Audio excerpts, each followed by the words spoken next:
Les dernières 24 heures marquent une intensification spectaculaire du conflit et surtout une extension majeure du front. Ce n'est plus un face-à-face limité, c'est désormais une guerre qui déborde. D'abord en Iran, les États-Unis et Israël bombardent sans relâche depuis le deuxième jour des hostilités. Environ 1000 cibles auraient été frappées, des bases aériennes, des bunkers, des infrastructures militaires. La marine iranienne a été touchée.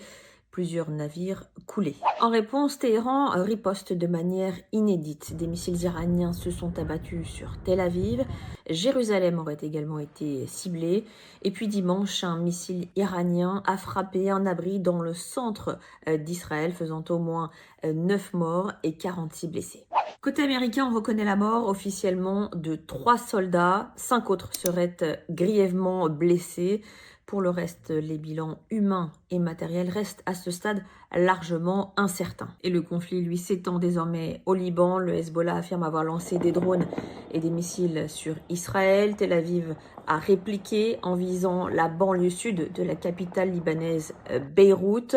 Si cette implication se confirme durablement, c'est un nouveau front qui s'ouvre. Et la guerre déborde encore un peu plus, cette fois côté européen.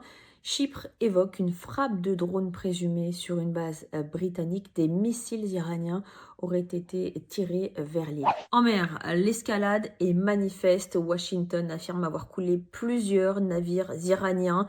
Des pétroliers et infrastructures portuaires près du détroit d'Ormuz auraient été ciblés. Les voies énergétiques mondiales sont désormais directement menacées. L'Union européenne a donc fait savoir qu'elle allait renforcer ses déploiements navals en mer Rouge, dans l'océan Indien, mais également dans le Golfe. Les Émirats arabes unis ferment pour leur part leur ambassade à Téhéran. Ce conflit n'est donc plus localisé, il devient régional, maritime, énergétique, international.